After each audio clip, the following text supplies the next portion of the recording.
हम जब भी बैंक जाते हैं तब अक्सर हमारा दिमाग ये सोचकर खराब हो जाता है कि भाई ये जो पैसे कटे हैं ये किस बात के कटे हैं, कौन सा एसएमएस ऐसा आ गया जिसके पैसे कट गए, कौन सा एटीएम कैसा मेंटेनेंस हो गया या अकाउंट का रख रखाव हो गया जिसपे इतने पैसे खर्च हो गए। कई बार हमारा ये चीजें देखकर दिमाग खराब हो जाता है, क्योंकि साल के काफी सारे रुपए इन्हीं चीजों में कट जाते हैं और ये अमाउंट ऐसे रहते हैं जिनकी तरफ खास तौर की आज की तारीख में जब हम यूपीआई पेमेंट करने लगे हमारा ध्यान भी नहीं जाता है।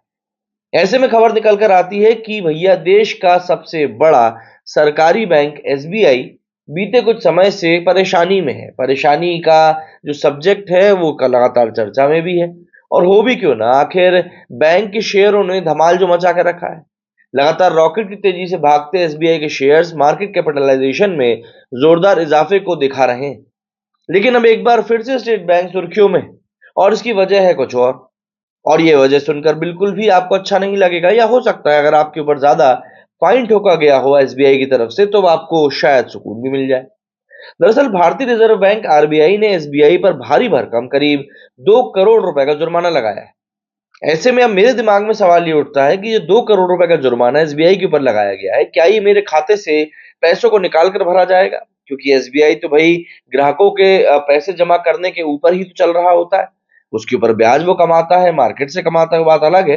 बट फिर ये जुर्माने की राशि आएगी कहाँ से? तो चलिए जरा जानते हैं कि आखिर इस पूरे मामले के पीछे की वजह क्या है और कैसे क्या इसका पेमेंट होगा। दरअसल भारतीय रिजर्व बैंक ने स्टेट बैंक ऑफ इंडिया पर 2 करोड़ रुपए का एक जुर्माना ठोका है, और इसकी जानकारी सोमवार को शेयर करी थी।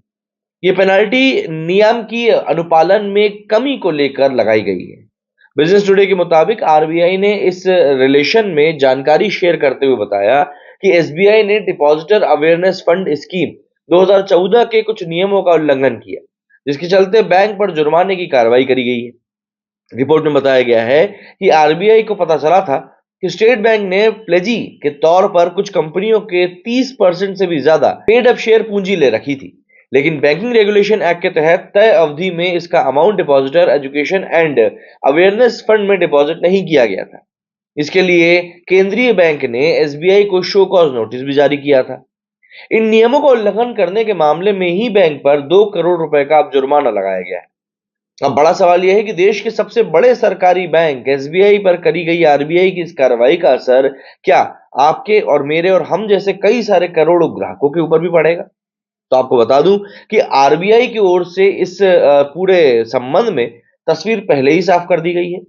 रिजर्व बैंक ने साफ तौर पर कहा है कि एसबीआई पर यह जुर्माना रेगुलेटरी कंप्लायंस में कमियों को लेकर लगाया गया है, और बैंक और ग्राहकों के बीच ट्रांजैक्शन या किसी भी तरह के एग्रीमेंट से इसका कोई लेना देना नहीं है।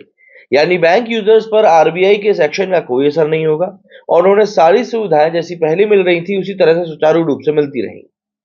नियमों को उल्लंघन करने वाले फाइनेंशियल इंस्टीट्यूशंस के खिलाफ इस समय आरबीआई दरअसल फुल एक्शन मोड में नजर आ रही है। सिर्फ एसबीआई ही नहीं, बल्कि केंद्रीय बैंक ने 2 और बैंकों पर जुर्माना लगाया है।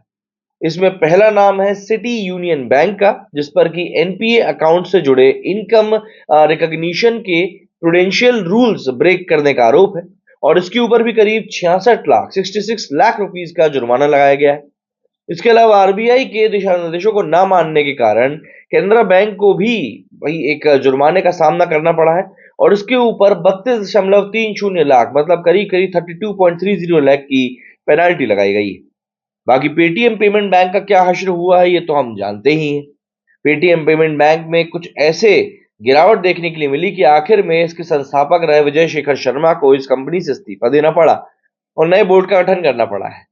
तो आरबीआई इस समय ये सही और सटीक काम कर रही है कि इन सब चीजों के ऊपर ध्यान दे रही है? बस उम्मीद करेंगे कि आरबीआई इसी तरीके से काम करती रहे, जिससे कि आपके और मेरे हितों की रक्षा भी सही तरीके से हो सके। क्या कहना है आप लोगों का इस बारे में? कमेंट करके जरूर बताएं। मेरे स्टूडियो फिलहाल इतना ही। जय हिंद, जय भारत।